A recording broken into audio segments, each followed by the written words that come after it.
Hello everyone, and welcome back to Floodlights Camera Action. From Thomas Frank to Frank Ocean, we look to bridge the gap between film and football and tell you exactly what films you should be watching and what ones to avoid. I'm Jack, but a podcast is only as good as its co-host. Every week, I'm joined by my good friend Veronica to work through the do's and don'ts of film watching. Veronica, how are you? Yeah, I'm doing good. That's good. That's a positive. It's always a positive. We had a week break, and I had a great time. I had a really good time not having to do the podcast. So. Oh, well, that's yeah. You have to drag the podcast down. But You we're said you had back a nice now. time. Yeah. Yeah, and all the better for it. Today's episode is, as you've seen, well, we won't have seen actually because we're gonna title it that way. Is a summer episode, previewing the summer, talking about our favorite summer things, well, films and songs. But we are also reacting to the rest of our predictions for last season. So all the European leagues we predicted, as well as Champions League, Europa League, Conference League, and Veronica's going to have a bit of a rant about the state of the Polish national team, I believe. But first, you look at the title of the episode and you'll think, another celebrity encounter. Veronica, can you catch us up on what's been happening in your world? I actually have looked at this again, and I really don't want to read it. Well, no, you have to.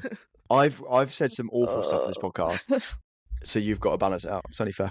Okay, well, I got a DM on Twitter. Brag. From someone called Jennifer Lawrence. What, the Jennifer Lawrence? Whoa. Well, that's what it says. Their bio says an American actress and film producer. So factually, how many followers? How many followers are you talking?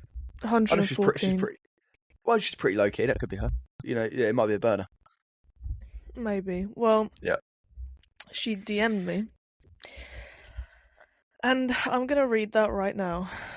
So she said, "Hi, pretty face." Face was capital F, by the way. That's so I don't know if she thought that was my name or I don't know. Yeah, face Veronica is famously your full name. Yeah. Dot 4 dots. That's an ellipsis plus 1, by the way. Exactly. If you're a fan of the English language. Thanks for being a fan. I sent you a request on here because I'm only having a random check on my fan page. By the way, I don't follow any Jennifer Lawrence fan pages on Twitter, so I don't know where they got my name. Because J-Law has come through and she knows that you're such a massive fan. Yeah, I think she was a fan. That's the issue here. I think that's what happened. Someone's got to be. Yeah. And I came across your profile. You're a very handsome man, and you seem to be a very nice person that I would like to know more about. It's Pride Month. Anything goes. Well, yeah. Well, my profile picture is just a cat, so I don't know where that's come from. Well, you can't assume the gender of that cat, so that is true. So she might be getting catfished here by my profile picture. Whoa, catfished. Yep. A good one from me. Thank you. I said it. Why are you saying thank you? Because I pointed it out. Okay. And then she said, I also want to thank you for all the likes and comments on my public page. ... Free this time. Again. God has a reason for all purposes. ... True, it's factual. Kisses, kiss emoji, and hugs, hug emoji for you. ... Much in it. I think she's a bit desperate, really. So where do we stand? Is this real or is it? You know what? We did some very thorough research on this profile. That sounds perverted. Yeah. I mean, well, we did do research. No, we chatted to Tom Cruise's real agent, and she let us know that it was indeed. This account has no posts, but it has replied to people. Oh. And the reply is the same thing every time. So she replies to like random tweets saying, "Hey, I got a kind of business proposal for you, and it's not something you've to invest in. Hit me up and see if you'd like to give it a shot." Why not? And then the ones from before are like really right-wing replies to like random politicians. Like replying to Donald Trump, calling him Mr. President and all this stuff. I don't know what is going on. Yeah. Jennifer Lawrence, what is going on here? We've lifted the lid on Jennifer Lawrence. She turns out she's not only a massive flirt, but she's a bit of a right-wing grifter. She's Well, allegedly. Yeah, sorry, yes, no, we should say make lengths to say for we do not know if this is the real Jennifer Lawrence. We have our suspicions that Jennifer Lawrence, if that is Jennifer Lawrence, is a right-wing grifter. We don't know. So, I'm sure that's all of our questions answered. Next is the European predictions review. We did Champions League, Europa League, Conference League, Portugal, Germany, Spain, Netherlands, Italy, France, Poland. We're going to go competition by competition. I'm not looking forward to this at all. So I listened. But I think you did worse. We'll see. I listened back to the episode earlier. I listened back to the episode earlier, and well, we're not that great at predicting European leagues. We are pretty good at the Premier League, I found, relatively to what we did previously. We'll do Champions League first. Veronica, do you remember who you predicted to win the Champions League? I said Liverpool. You did. I said Bayern Munich. Both got that wrong. Okay, but we did win the Champions League. Yeah, well, that's not how this works. I get half. Do you remember who you said for the Europa League? I said something stupid. I don't know, Betis or some shit. It was Spanish. We both went Spanish. I should say, with the Champions League, I'll preface all of this by saying, this is episode 6 of the podcast. We had Andy Hawkswell on, great musician, friend of the show, good episode. That was one of the rare episodes that me and Veronica decided to get a bit pissed beforehand. Not much, but enough where I was concerned by how much I was slurring my words at certain points when I was listening back. And I remember I prefaced the entire episode with saying, I don't want to say the normal winners, so I'm going to just go on a whim, basically. Mm-hmm. So that might set the tone. That might set the tone. But in the Champions League bit, I basically said to everyone who said Arsenal will do well in the Champions League, they won't. Well, they got to the semi-final, so I don't know. But they didn't win, so no, it's just not awful. So Europa League, you said Bilbao, I said Sociedad. Okay, Bilbao we're actually did rubbish. Quite well. Well, got to semi-final, quarter-final, something like that. I said Sociedad. I don't know where Sociedad semi-final against United, wasn't it? Yeah, yes, that was it. Yeah, it was either that or the quarter-final against United. I can't remember. So we've gone 0 for 0 so far. So 0 for 2 so far. Conference League. Do you remember who you said? I probably said Lega. No. You said Lens. Got that wrong, okay. obviously. Yeah. I also got it wrong. I said Copenhagen. That's so much worse. Why would you say that? Well, basically my entire logic when I was doing the predictions was I want to be different and I want to vote for who I like. So, we'll see if I did well by the end. Mm-hmm. Next, we'll go to Portugal. Do you remember who you predicted for Portugal? No. You predicted Porto. I predicted Benfica. Sporting one. Oh, right. And we basically said in that episode, we had, there's 3 big teams that could win it, and we both predicted incorrectly. So we're now 0 for 4. I mean, I guess it's 0 for 8 actually, because collectively. Mm-hmm. We'll go next. We'll stick on the Iberian Peninsula. Spain. Do you remember who we both said would win? I don't know. Barcelona, Madrid, Atletico. No. We said Atletico, didn't we? We both said Atleti. And it's worse for me. It's worse for me because I said something along the lines of Barcelona will continue to be very stupid and won't do it. But in fairness, we were right. We both kind of questioned how Real would do. Obviously finished second, so they did it right. But we both questioned how it would work with all those massive superstars. Still not great. Germany, Jesus Christ. I know yours is bad because you said Dortmund. Yeah, not great. They were really bad. Yeah, they went. I went Dortmund. It gets worse, by the way. I went Dortmund. You went Bayern. So you're 1-0 up. I won. Yes. You're 1-0 up. You're 1-0 up. Come on. Next, we go to the Netherlands. Who do we both predict for the Netherlands? Can you remember? Not the winner. Wow. What? No way. We both went PSV Eindhoven. Wait. Who went on to win? I believe wow. so. Okay, you know what? Yeah, we are actually experts on the Eredivisie. I'll just fact check. We should quickly. add that to our bio on Twitter. Yeah, PSV we should Eindhoven. be on every Eredivisie football podcast. What is going on? We are so good. Finished. They won the league by 1 point. Yeah, over we Ajax. knew that was going to happen. yeah, it's just kind of oracles we are. It's just kind of what we do, Yeah, we just kind of get shit right all the time. Yeah. Italy. Mine was not bad. Mine came second. We both got it wrong. I said Inter. You said Inter. I said AC because I like AC Milan. And that was really bad from you. I'll give you credit here. You also said AC Milan wouldn't finish in the top 6, and they finished 8th, I believe. Yeah. Well, So I know. Listen, I know what I'm talking about. Okay, that's pretty much what we're getting at here. Yeah. Yeah. Next, we go to France. Both said PSG. PSG obviously won. Yeah, obviously. The McDonald's, whatever it is.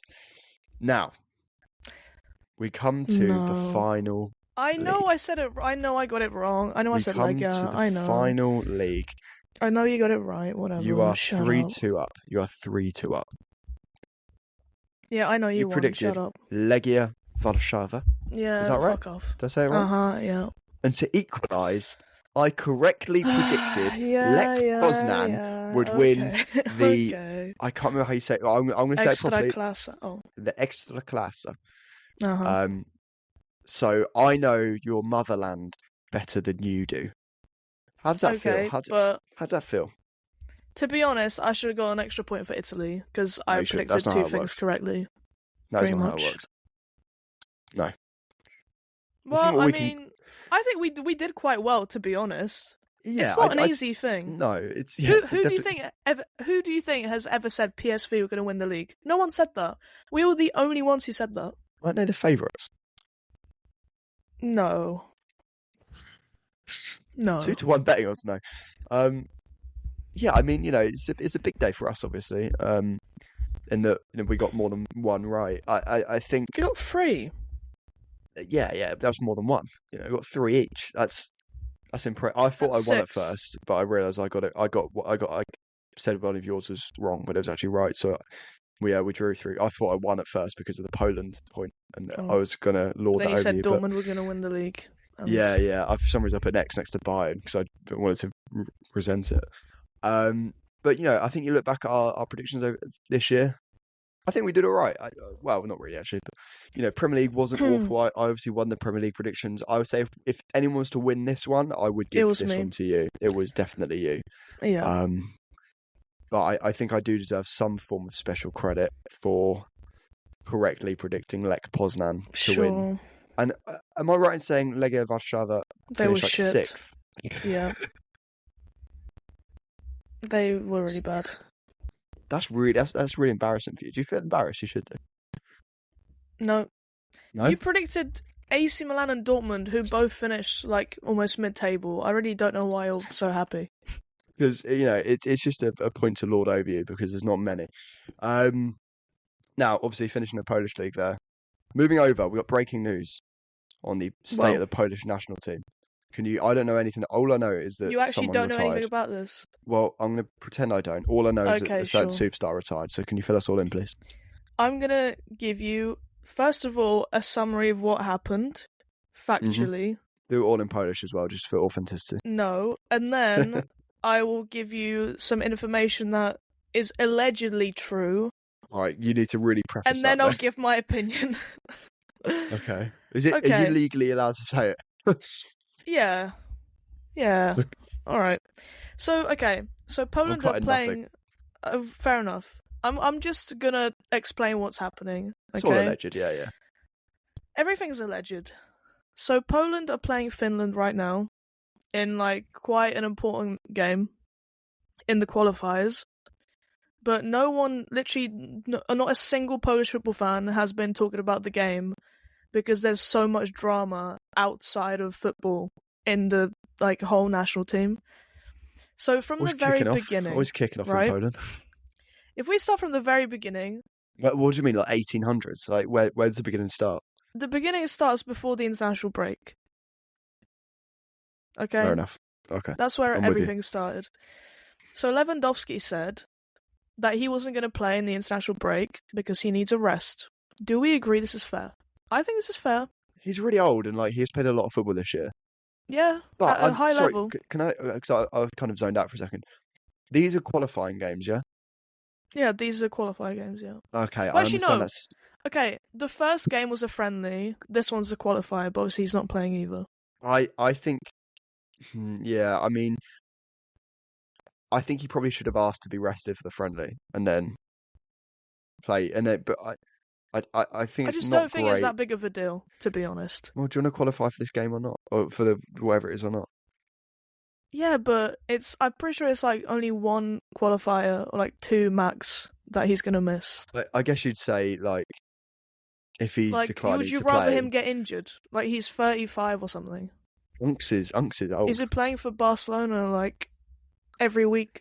It's not completely not understandable. I get there's an angle. Okay, for the sake of argument, I understand why he's declined. Yeah.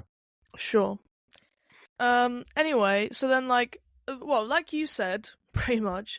So a section of Polish sports media did slate him for it and say, you know, I'm in line with the Polish sports media. Yeah, so they were like, oh, Ronaldo's 40 and he's playing in the Nations League final, but it's also like he plays in the Saudi League.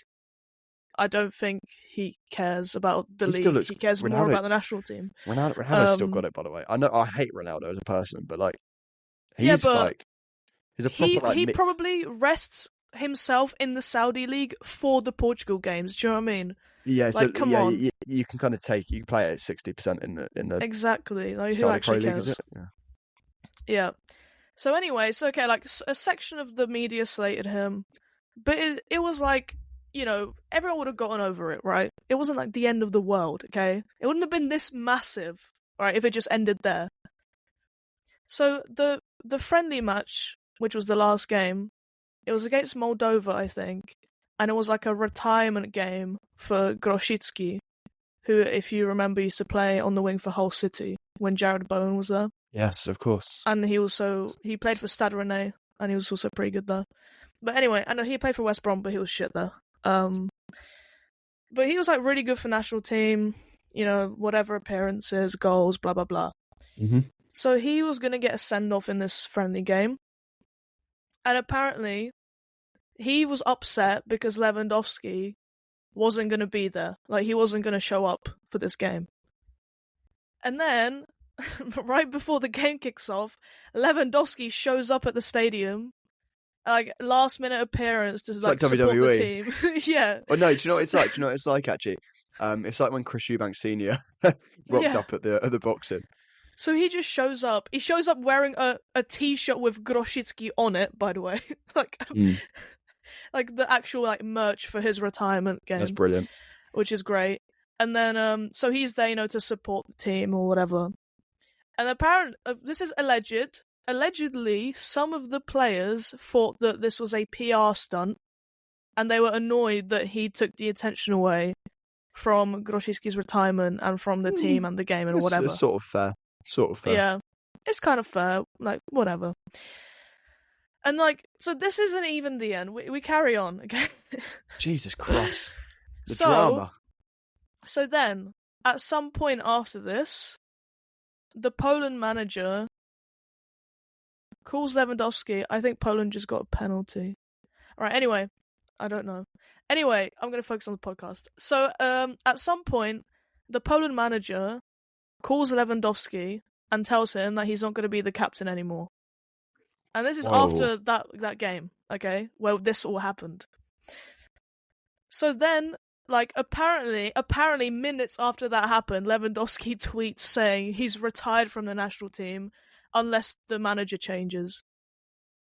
And it was just out of nowhere, like there was no leaks or anything of any of this happening. He just tweeted it. Oh wait, actually Finland had a penalty and they just scored. Well, that's not great.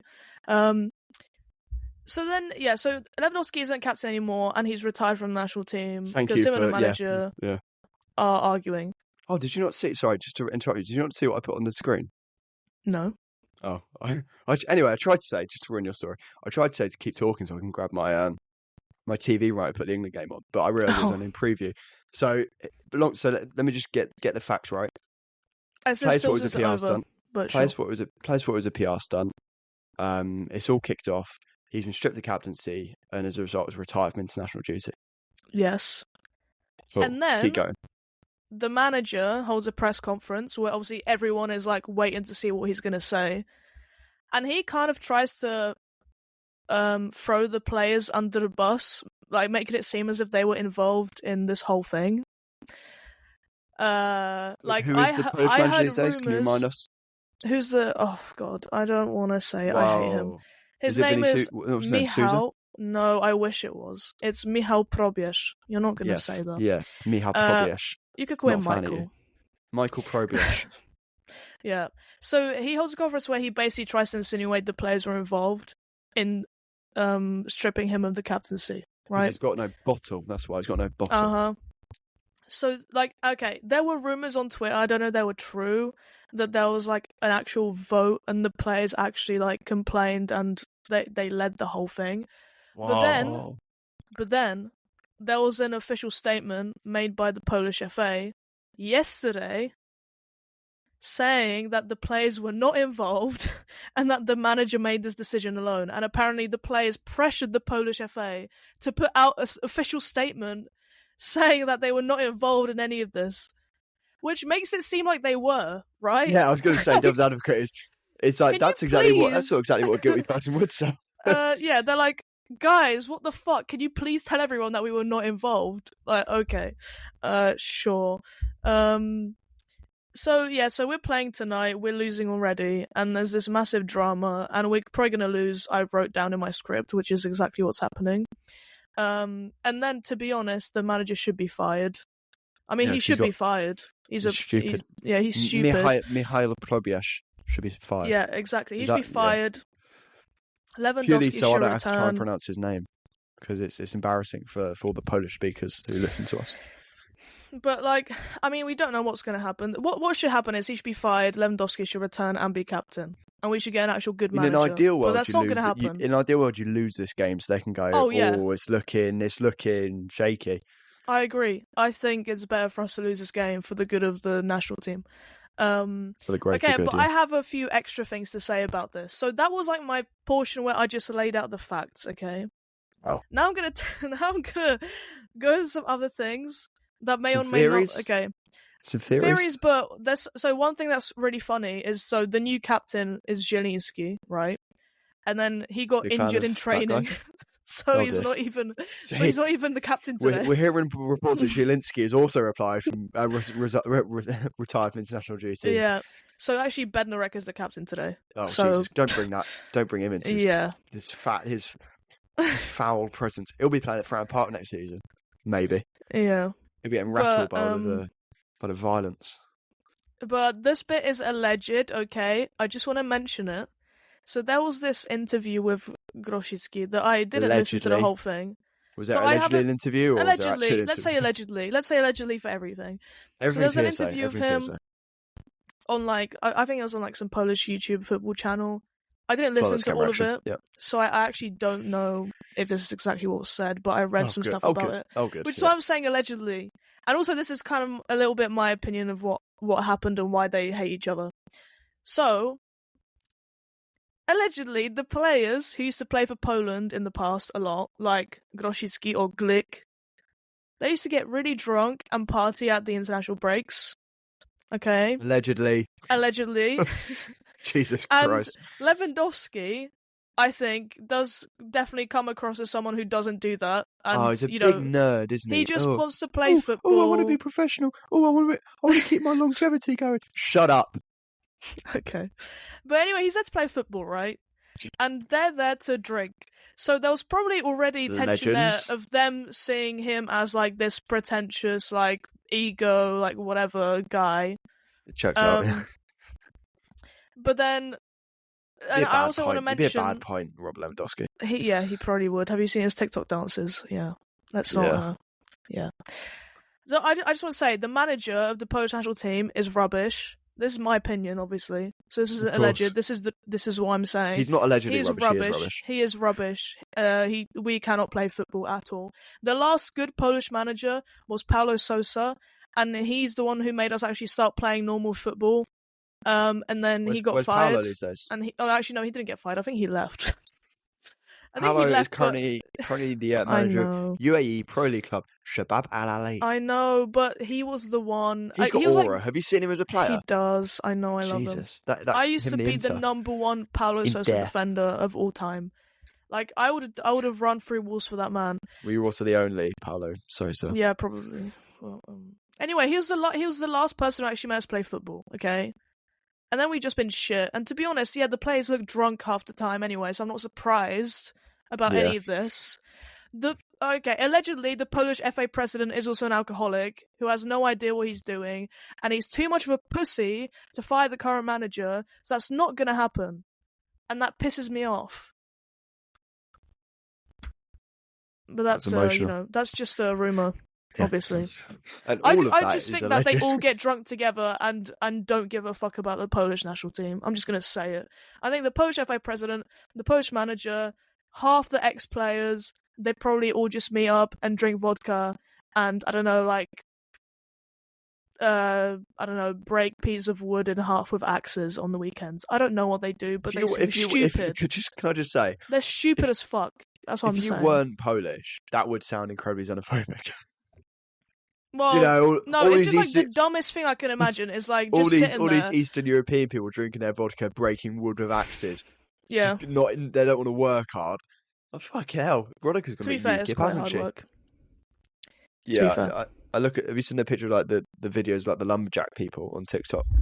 And they're just yeah, that says a lot on my For You page. And they're just but it just looks like. Why would you do that to yourself? Anyway, listen. Everyone involved in the Polish FA is stupid as fuck. That's what I'm saying. Ashamed of themselves. Yeah, and to be honest, named and shamed. Lewandowski should just be player manager. He probably knows better than the manager. No, I actually don't think that's too far. I'm being serious. Actually, sorry, that leads you onto a good point. I was thinking yesterday was it yesterday, 2 days ago, during the Nations League final, and I was thinking about Portugal and how, let's face it, Ronaldo is he's big dog, isn't he? He usurps the manager in terms of big dick energy. Yeah.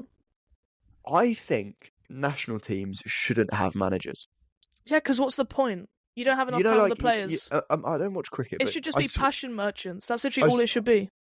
No, I don't want any. I want nothing. I want the player, the captain of the national team should be in charge. Because sure. You're like cricket. I think in cricket, international cricket, the captain is essentially the manager.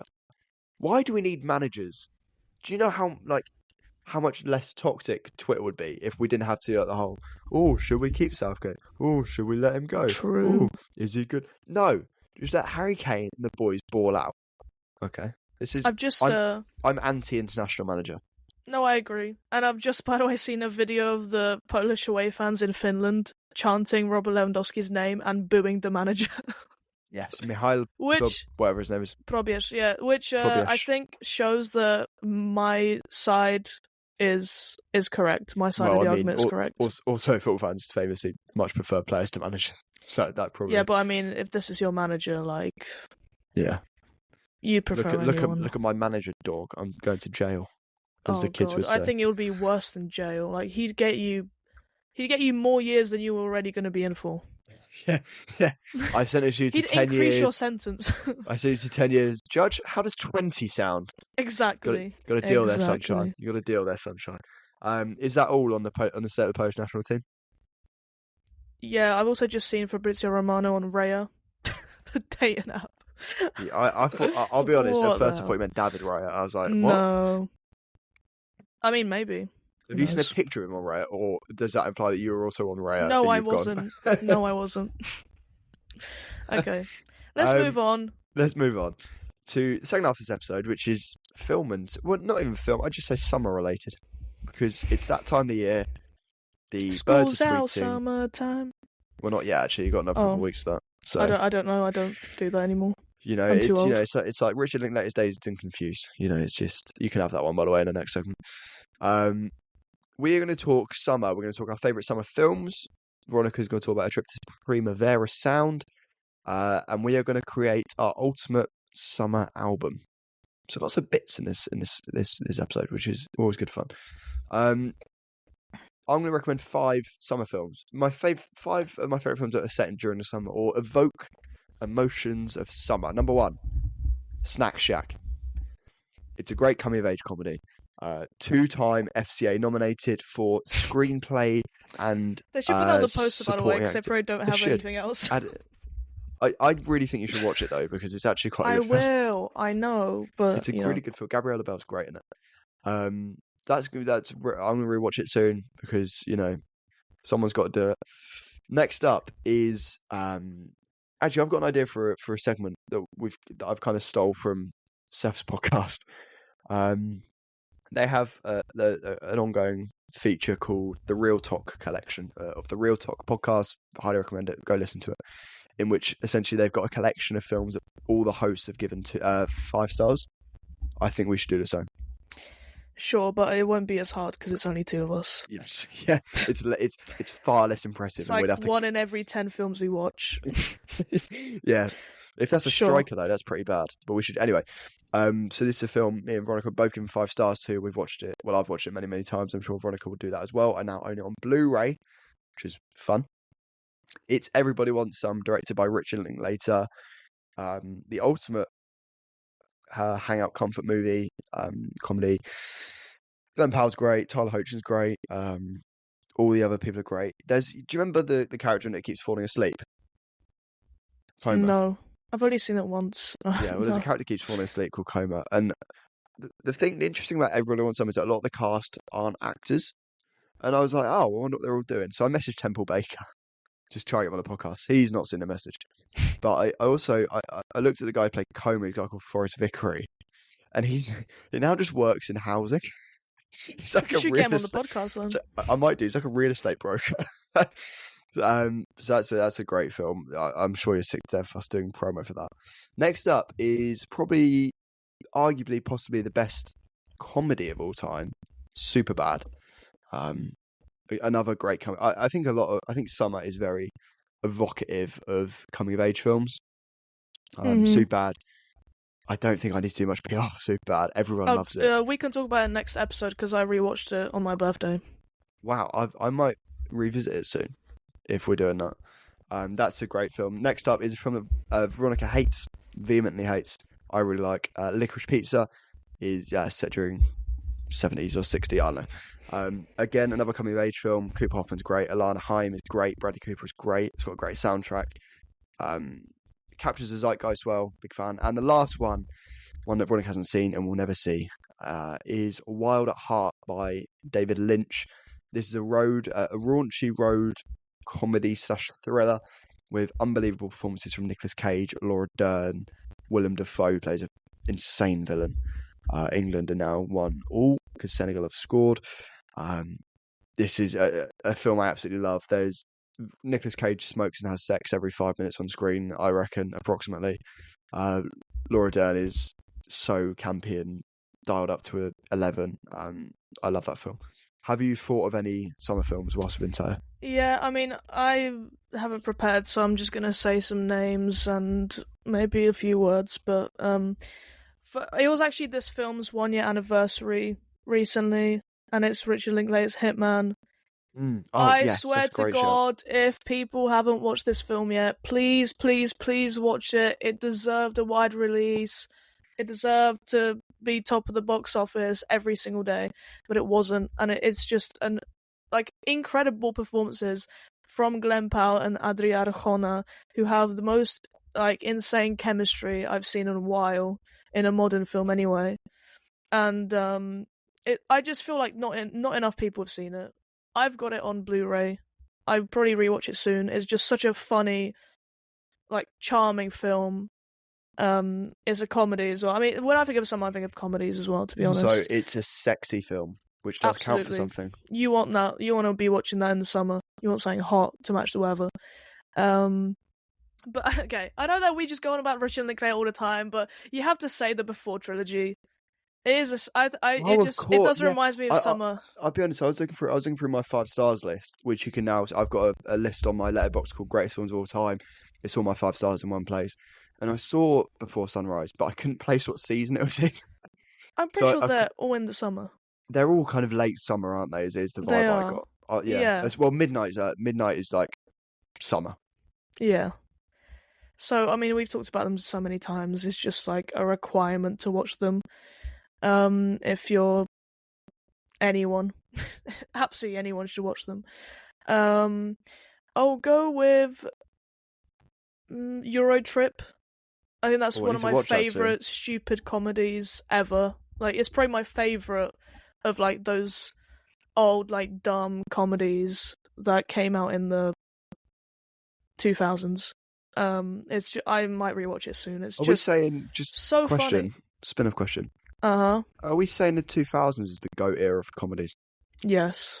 Yeah, By far. I think it's like that and the 80s are like. And let me just check what year Airplane came out, because I think maybe we should do this one episode. Is we should kind of go genre by genre. Yeah, Airplane 1980. Yeah, the 80s and the 2000s were great for comedy. I think we should go genre by genre and kind of say what decade best encapsulates that genre. I think it could be an idea. Sure. But keep going. I'm just going to quickly say the name of the film, but not say anything about it, because I'm going to talk about it next episode, but I'm just going to say Challengers. That is a summer film. Yeah. Just the energy is enough to make it a summer film. It's a shame that came out. Not a shame because it did well and everyone loves it, but like, did it come out in like March or something? Yeah. Yeah. Like, come on. Like, I think this is the last one. The last one I'm going to say, because I don't want it to drag on for too long, is Palm Springs. I don't know if you've seen that film. With Jake.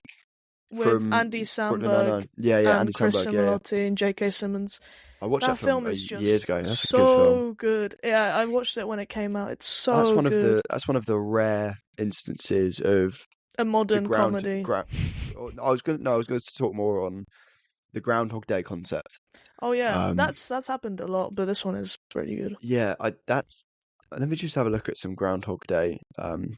Happy Death Day is a horror film that uses that really well as well. I really like that film.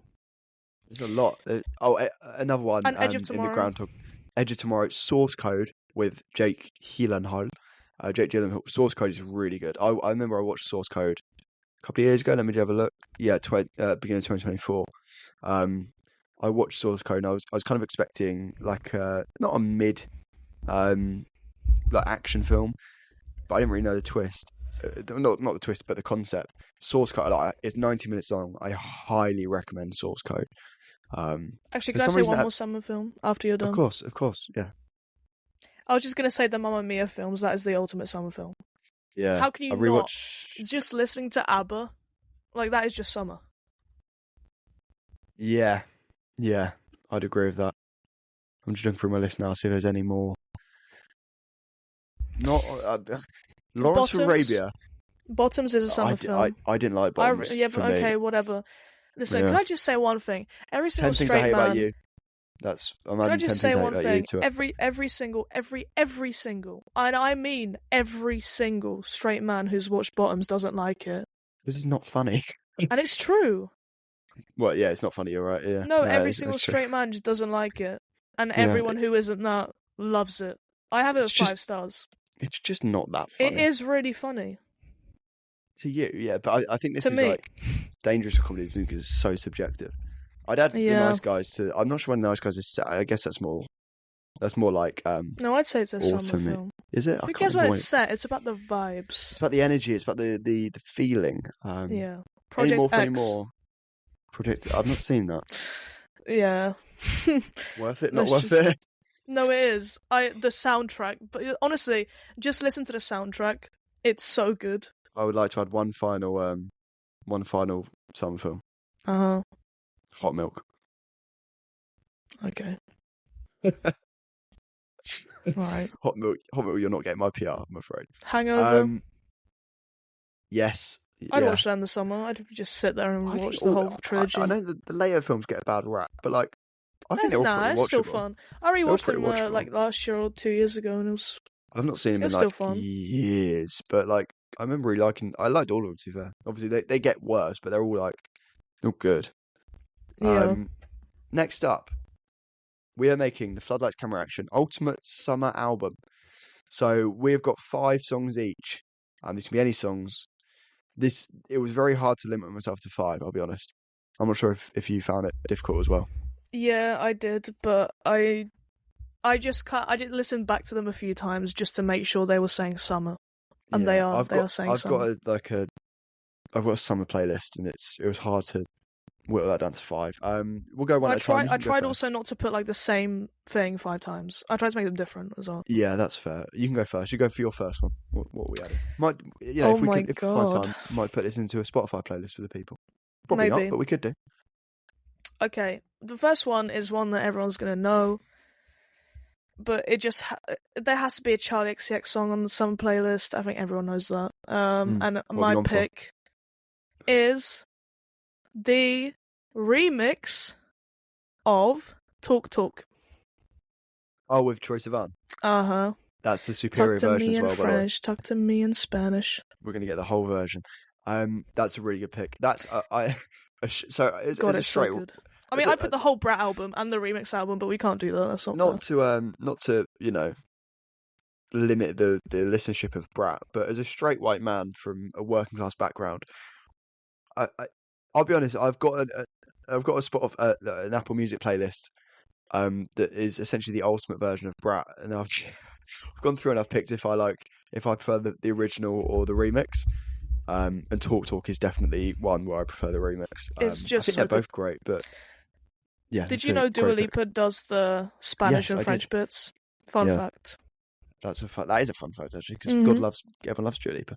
God loves Dua Lipa, yeah. I'm sure he does. I'm sure. If he's real, he will love all of his subjects. Yeah, absolutely. My first pick is from the 80s. It is Before I Let Go by Maze and Frankie Beverly. If you don't know this song, you might sort of know it from... Do you remember that clip of Coleman Domingo during the Oscars advert break? And he's dancing. Have you not seen this clip? No. So during the Oscars advert break, they said to Coleman Domingo, right, got 1 minute for you. I've got like 1 or 2 minutes for you. Oh yeah, no, I've seen the clip. I just haven't listened to it. Can you go up on stage and entertain people with a song? And he went, right, I'll have Before I Let Go by Frankie Beverly. I'd never heard this properly before then, and I stuck it on a couple of weeks ago, and I've just had it on repeat ever since. It's specifically the one with Maze, M-A-Z-E as well. It's a great song, very upbeat, gets you in a mood, makes you want to dance. Before I Let Go by Maze and Frankie Beverly is my first pick. Who've got a number 2? Not number 2, but who's your second pick? I don't think... Okay, no one's really gonna have listened to this song before, I don't think. But that's a good thing though.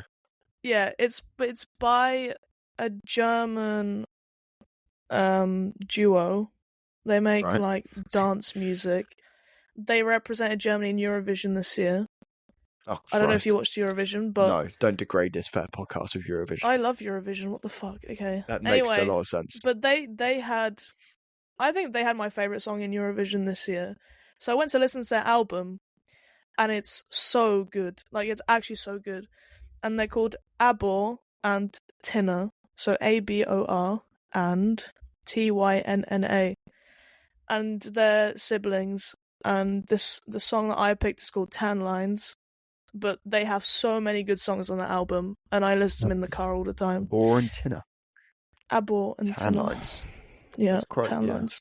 You should have done it like Graham Norton. It's like does, just dance music. Should have done a Graham Norton impression. Just like German dance music. Like, you can imagine what German dance music sounds like. Yeah, just like campy. Yeah. Yeah. Yeah, campy. I can't think of German music without thinking. Have you heard Daniel Farker speak? Yeah, I don't like him though. Yeah, but have you heard him speak? Yeah, but I don't. Someone once compared him to like a bouncer at a gay German nightclub. And I think that's a rather accurate... I'm not a big Daniel Farke fan, but I think that's a fairly... Daniel Farke, for fun fact, has never beaten John Messina in his managerial career. Well, I'm not surprised. He's a shit manager. Washed. My second pick is... I had to limit myself to one Calvin Harris song. Because I feel like Calvin Harris is one of those... Funk Wave Volume 1. Funk Wave Bounces Volume 1. That whole album is just summer. It's funny you say that, because I didn't do it off that album. Oh. I went to his album from 2012, 18 Months, which is my favourite Calvin Harris album. That's good. Honourable mentions, We'll Be Coming Back by featuring Example is the best song on the album. Well, the second best on the album.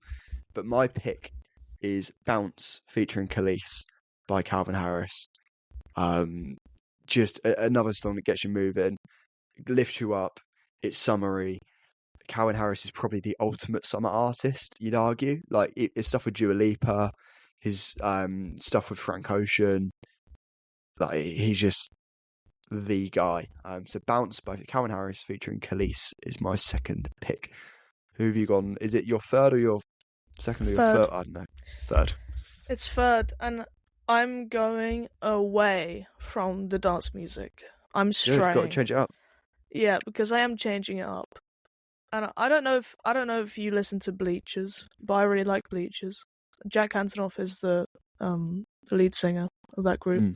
Good producer. He did produce some he of does loads Kendrick's of latest album. He does tons of stuff. But his band Bleachers is genuinely really good, and I hope I can see them live one day. But I picked a song that features Bruce Springsteen, and it's called Chinatown.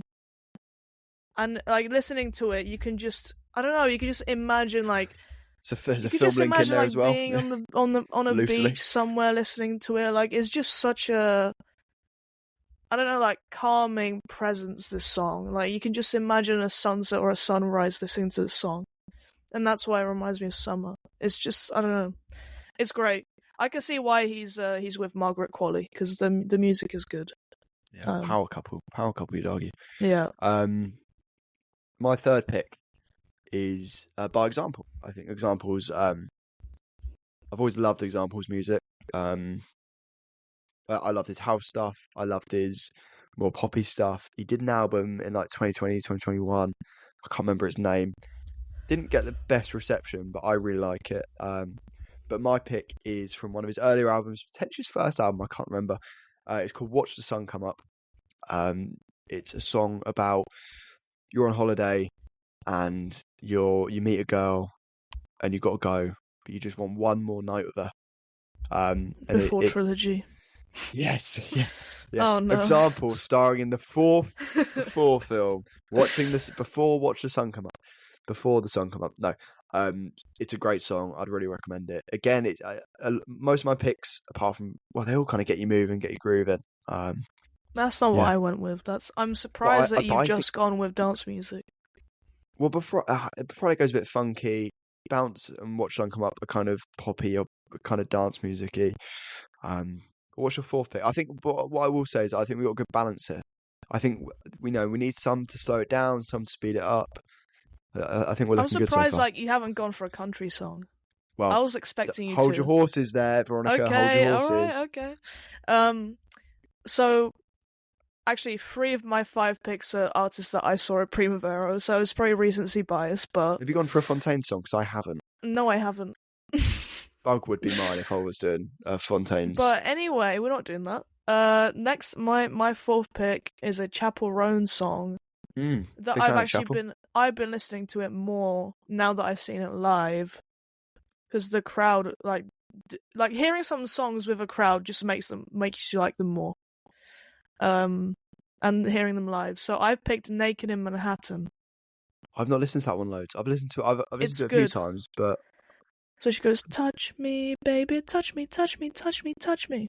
That's just like a summer thing. A lyrical genius, Chapel, exactly, right? Lyrical genius. But it's just like, I don't know, it's just like being stupid in the summer, maybe a summer fling or something. That's what it reminds me of. Naked in Manhattan. Maybe some people will be naked in Manhattan during the summer. I don't know. We're a pro fling podcast. Apparently so. We position ourselves and flings. We're apparently 2025 ins, yearning and flings. 2025 out, Mikhail Probiev, whatever his name was. Yeah. That's where we stand as a podcast. My 4th pick is a country song. Very hard to narrow it down to one. I went to at first I was thinking a bit of Ella Langley. She's great. I love her music. Like for example, like You Look Like You Love Me would be a great option. All right, but you have to pick one. I do. I settled on American Nights by Zach Bryan. I like Zach Bryan. Everyone loves Zach Bryan, but American Nights is upbeat. I'm not necessarily pro or anti-military, but there's some deep lyrics in there about kind of how going to war changes you, but then you come back and you crack beers open and you're on the porch and everything's all right. But American Nights is one I can listen to over and over again. So yeah, good option there. Your last pick. Okay. My last pick, I wanted it to be a Turnstile song because I love this group. I only really started listening to their music before I went to Primavera. Because I had some friends telling me you had to go watch them. So I was like, okay, fine. And I went to listen to their music, and it is like really good. They are my like artists to watch out for. I think they're going to be really big. Heard it So here first. in terms of summer, I didn't know which one to choose because it's such a hard prompt. It was either going to be Never Enough, which I didn't pick. I went for Look Out For Me, which is I don't know. I've heard they have some songs where they kind of go like really rocky, and then they kind of slow it down a bit, and then like they go back into like loud and rocky again. And I really like that kind of style. I also like their like longer songs, like the 7-minute song or something. I kind of think that screams summer because like you could just imagine, laying down, like looking up at the ceiling, listening to like a 7-minute song that just switches genres. I don't think that's a summer thing. I see the vision. Like for example, Frank Ocean Pyramids. That's like a 9-minute song. That is one of the best songs ever written. I'll stand by that. My last pick is funny is a Frank Ocean song. I really struggled with this last pick. I was gonna go like Rizzle Kicks. I was thinking a couple of others, but I then went. Frank Ocean is one of my favorite ever artists, so I knew I had to get one of his songs in there. The album I went to was Channel Orange, not Blonde, and the song I settled on was Sweet Life. Quite laid back. I don't smoke weed, but I imagine that kind of vibe is there. You're kind of chilling by the pool, and the sun's on you, and you've got a sweet life, and you've got a life of privilege. And summer is a privilege in a way, feeling the warmth rain down on you from above. So our complete album, my 5 picks were Before I Let Go by Mates and Frankie Beverly, Bounce by Calvin Harris featuring Khalees, Watch the Sun Come Up by Example, American Nights by Zach Bryan, and Sweet Life by Frank Ocean. And your 5 were? Talk Talk Remix by Charlie and Troye Sivan, Tan Lines by Abor and Tina, Chinatown by The Bleachers and Bruce Springsteen, Naked in Manhattan by Chaperone, and Look Out For Me by Turnstile. So look out on our social media. We might post that Look as out a playlist. for us. Look out for us, yeah. But before I let go, as Frankie Beverly would say, you have been on a little trip that you teased. Talk us through it. Yeah, I left it till the end because some people might not really care, but it's just a bit because more of about retention. music. Let's be honest. Yeah, like listen, it is just a bit more about music, but pretty much we took a break because I went to Primavera Sound in Barcelona, and I'm just gonna run through some of the best. That I don't think there was anyone who was bad, so actually there's no worst. I'd say my 3 top artists were in those top 5 songs. It was definitely Charlie XCX, Chaperone, and Turnstile. I think those are my favourite sets. And I'm just going to run through some. Can I jump in very quickly? Yeah, sure, go for it. I obviously didn't go, but I watched one set back. I watched the Fontaine's DC set. Audio in the first 20 minutes, not good. I have no idea what's going on. But it was a good set and all. I've seen better from them, but I've seen worse. But I like the set list. I also like the signs about Free Palestine and things like that. Obviously, very, very good.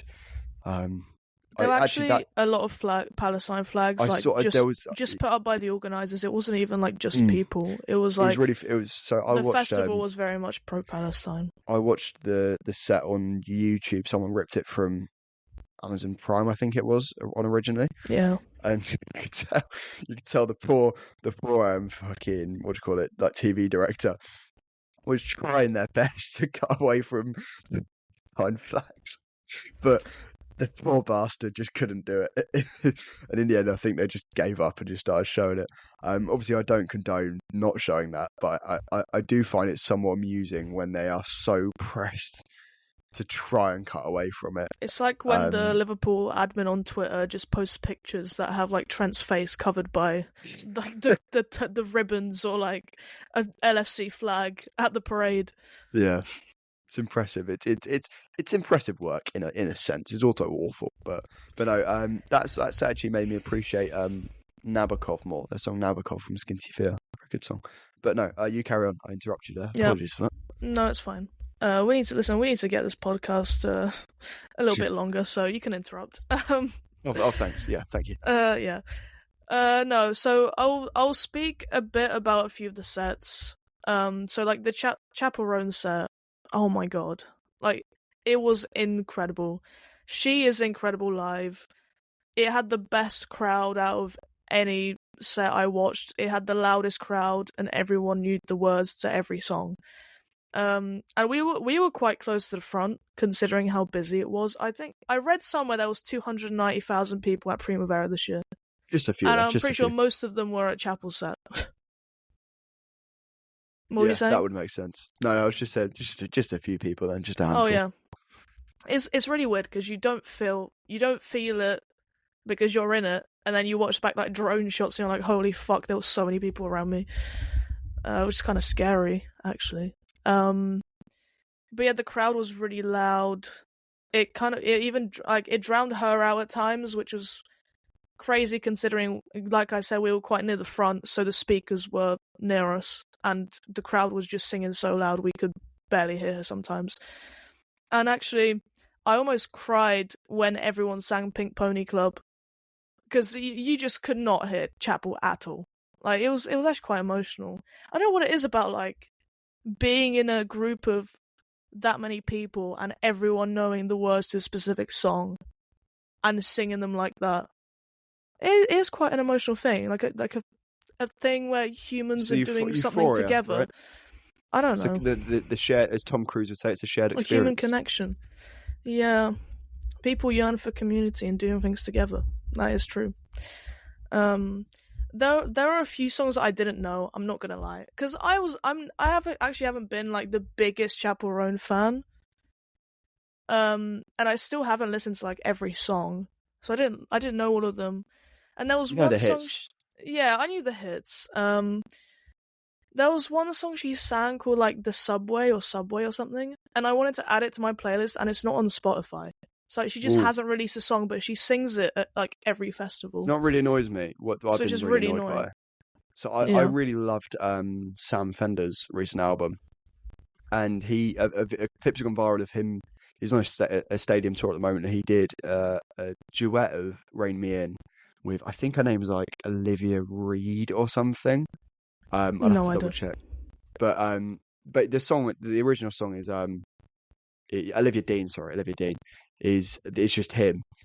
But the duet's gone like viral. But it's really annoying because it's not obviously it's not on Apple Music.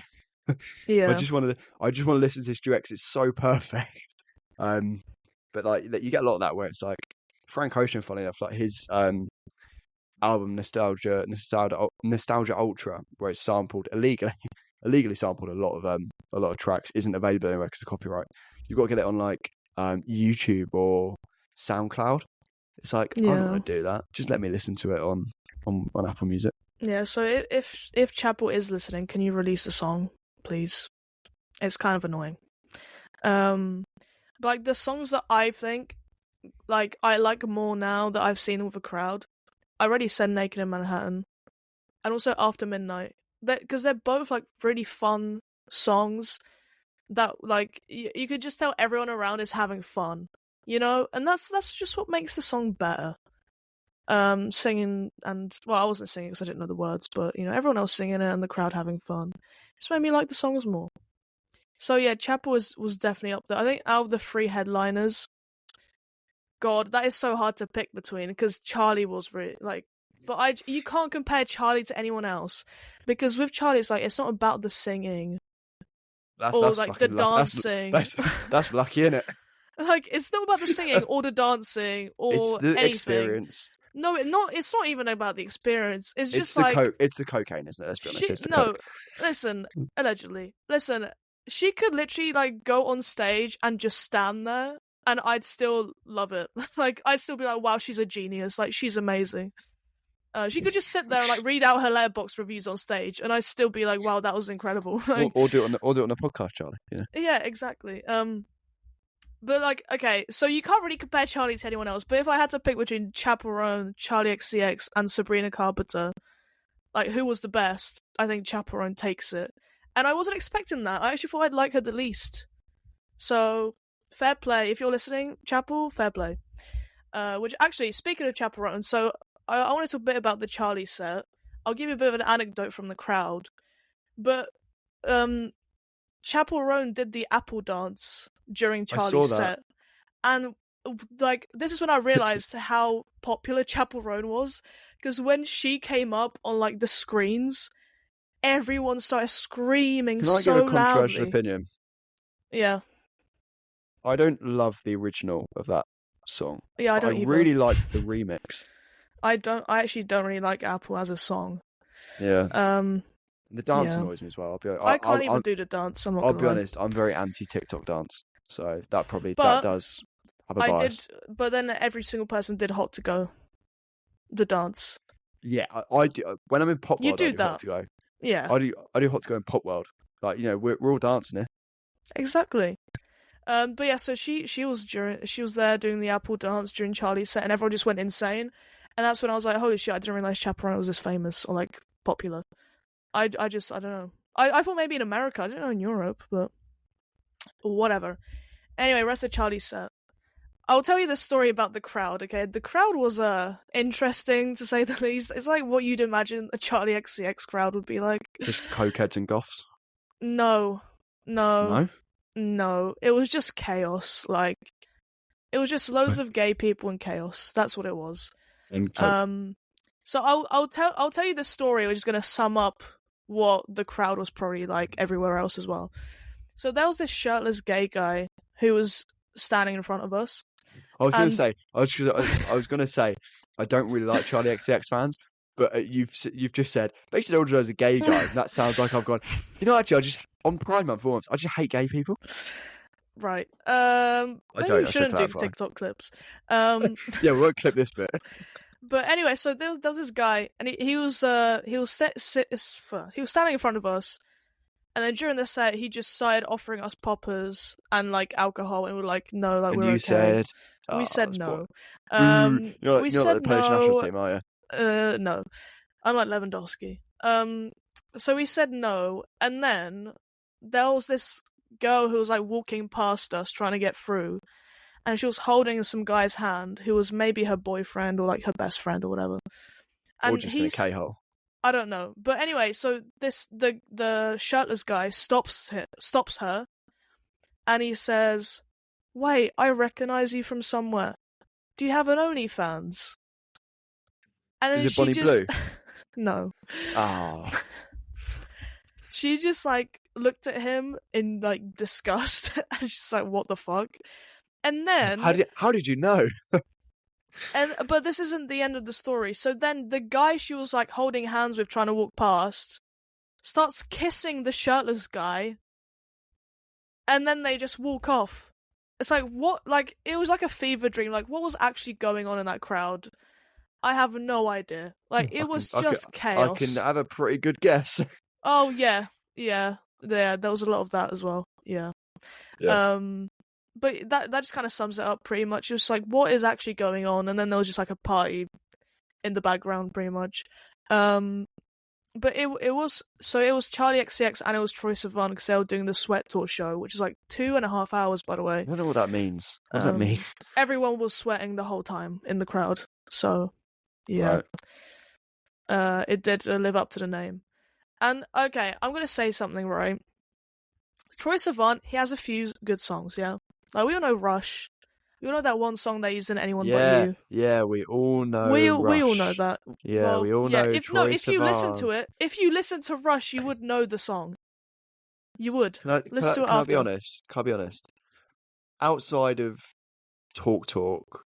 I'm literally about to criticise him. Please wait. I only know Troye Sivan because of the Timothée Chalamet thing. Oh, yeah. Well, anyway, I'm about to go on to something negative, so hold your horses. Horses being held. So, he has a few songs that people know. Maybe not you, but, people know. And then the rest of the time when he was on stage, it felt like everyone was just waiting for Charlie to come back. I'm gonna say it. His drip was dreadful. He was wearing a lot of vests that were really ugly. Okay. On Pride Month of all months, you're mocking Troye Sivan's and also fits. He should know better. Because Why? it was his Why? 30th What does that birthday. Mean? It was his 30th birthday. Yeah, he's 30 years old. 30 years old. Exactly. Can I just say, he's an unk at this point. Yeah, he's an unk. And he's wearing go vests. Home. Have you seen that clip of David Cameron where he's like... And a backwards cap. A backwards snapback cap. Jesus. That clip of David Cameron where he's like, put on a proper suit, put up your tie, and sing the national anthem. That's Troye Sivan. Go put some bootcut jeans on. Wear some fucking Honestly, loafers. You don't even need to wear a top. Like, you can go shirtless, no one cares. Just don't wear a vest. Or a backwards cap. Though the backwards cap was funny. Unks is washed. We kept doing this bit after watching the Charlie set where one of my friends would wear his hat backwards and then we'd all go, "Oh my god, it's Troye Sivan!" And he would just like do a really stupid dance pretending to be Troye Sivan. That's one of them stories where you got to be there in a moment, isn't it? No, I think it was funny. It was a backwards cap thing. It was funny. I sometimes like I'm a hatsman a lot of the time because my hairline's fucked. You should go to Turkey. Not yet. Well, I'm a big screen rock fan. Why don't you just shave it off? Because I can't really grow a beard. Oh. Yeah. So anyway, but every now and again, like if I'm just doing something, I like to put my hat on backwards when I'm around the house, and I catch myself in the mirror every now and again, and I will literally. At that point, I want someone to come into my house with a shotgun and just kill me, because I look like it's not good. I don't think anyone. I think the only people who can pull off a hat backwards are people with like really long, basically ice hockey players. Sure. Like collegiate athletes. I can't do it. Troye Sivan can't do it. We should know better. No. At yeah, 30, that is true. 30. At 30. Yeah, no. I thought he was like 25. No, he's not. He's not. He should know better. No. So, just to end the Charlie bit, we all know that she has crazy stage presence. I mean, she does. That's the main thing she has is aura. Well, that's lucky. Yeah. And like she could just not do anything, and the crowd would go crazy. And also, it was actually quite funny. She was logging films on Letterboxd while she was in Barcelona. I found that so funny. Did you see? Alfie Whiteman, Europa League winning goalkeeper at Spurs. Sure. He was, after they beat Bodo Glimt on his flight back, he was logging like some Swedish drama. Whatever. It's like, that is. I want to get him on the podcast. I love Alfie Whiteman. He also just like started flexing like a Swiss Army knife he's got. His Instagram is very funny. But no, any final comments before we wrap up? Yeah, I've not finished. At all. Jesus. Okay, go on. Yeah, but my favourites were Talk Talk Remix, which I already said, and Everything Was So Romantic, because that's a banger. That's the one where it's about Italy, right? Yes. It's kind of set in Italy almost. It feels Italian. Sure. And then I have a few little comments about the other sets. Those are the two main ones, but I already said I loved Turnstile. It was a 3 a.m. set on the last day, but their energy was just unreal. And the crowd was loving it. And, oh my god, Finland are 2-0 up. Fucking hell. I mean, that's good. That's good. England is still at 1-1, and Morgan Gibbs White has just come on at City Ground, and everyone's clapping. So that's lovely. Right. Yeah, Turnstile were like probably. You know what? I'm gonna say it was my favourite set. I had the most fun at the Turnstile set, and the singer had aura, and you can't teach that. We all know that. Can't teach aura, famously. You can't teach aura, and I know they're gonna be really big at some point. So I'm buying my stocks now. My favourite songs were Blackout and Look Out For Me, which I already mentioned. And they just released an album. Their album cover's a bit lazy, aren't they? Let's be honest. But it doesn't matter. It doesn't matter. The music speaks for itself. God. So yeah, Turnstile. Listen to Turnstile, please. Roger Ebert over it. And another bit. So Sabrina Carpenter, she was like good, and she obviously looked great. Overrated. I like some of her songs, by the way. I should say. No, I like pretty much her whole album. I really do. I think, and her. I don't know if you listen to the deluxe songs, but they're more like country-ish. They are really good. I want cunty, not country. Okay. Anyway, I will say one thing. There was this point where she was just waffling for like 10 minutes, and listen, you were already 15 minutes late, and also there's only an hour. There's only an hour set, and you're spending 10 minutes of it just yapping. Like, shut up and sing. Do you know what I mean? Whoa. Anyway, if I say that, I'm labelled sexist. How's that sexist? I'll say that to anyone. Imagine if I was like, this woman, she was just yapping away, just at a concert, sing for me. At a concert, at a festival where people paid money for it, yeah. Between that and the anti-Polish xenophobia, it's a real. You're actually, you'd be doing something well this episode. Anyway, okay, there was one.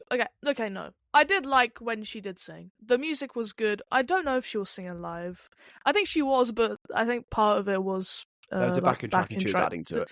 Yeah, I think. Yeah, there was one bit that was quite funny. Someone brought her a shot, like one of the production people. I don't know if this was planned or not, but someone brought her a shot during a song. That bit was very planned, but then she took the shot and she started coughing into the mic, instead of singing. I was like, "What is going on, Sabrina?" Negative aura. And then so just quickly, I'll tell you who could have used with a backing track. Bless them. So during the Fontaine set, they did Sundowner, which is the only song that doesn't have Green Chat on the lead vocals. It's got Curly, whatever his name is, on the lead vocals. And bless him. His song, in the studio version, his voice is decent. His voice was not decent when he was doing Sundown live. Yeah. I was watching it going, can someone step in? There's someone just, if you're Green Chatting, sometimes you just got to take the ball by the horns and just say, Curly. Take the boy by the balls. Yeah. That's vulgar. That's explicit content now. Oh, great. We were going to do that anyway. I've already done a C-bomb, so yeah. Senegal winning. Okay, great. Carry on.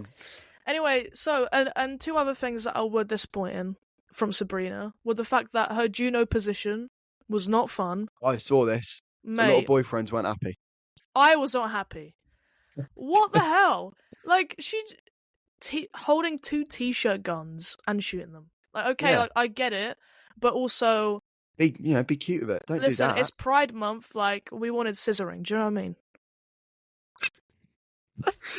I'll be honest. I thought you were going to leave the rest up to interpretation and go, "It's Pride Month." I'm just saying. No, Sabrina, darling. Sabrina, darling. Would you just do a bit of scissoring for me, darling? I mean, it would have made more sense than, here's some t-shirt guns. Yeah, because it makes no sense in the context of the song. It's so stupid. Like, have you ever tried this one? I'm just going to shoot some t-shirts. No, I haven't tried that one, Sabrina. No. What are you on about? Bring back scissoring. Exactly. Bring back actually doing Juno positions, because, like, what the hell is going on? This is like... Can I say something? Can I say something? What? Sabrina Carpenter has gone woke. Yeah. End wokeness. Actually, I think it's the opposite. Like, being less sexually liberated is probably less woke. Yeah, but it's not as funny, though, is it? Yeah, I guess. Anyway, she also didn't do, like, an outro for nonsense. Like, she always does those, like... At the very end, she'll do 2 lines that are, like, specific to the city she's in. I'll be honest. Why didn't she do one? I know this is like, she's not going to go after you anyway. I get the ick when she does that. Well, yeah, but... I find it really annoying. At least it would have made it, like, a bit unique, rather than just ending the song. Do you know what I mean? Like, come on. Yeah. No, but listen, that combined with that Juno position is just a bit shit, isn't it? It is. It was disappointing. I mean, she looked really good, but you know what? Sometimes looks aren't everything. And that's what we believe on FCA. I mean, yes, FCA is pro all bodies are beautiful. Oh. Well, let's just say all body. Yeah, it's Well, okay, whatever. Anyway, she was really hot, but that listen, it's a festival. Okay, it's not America's Next Top Model. Do you know what I mean? She would also win that. In fairness. She would also win that. Obviously.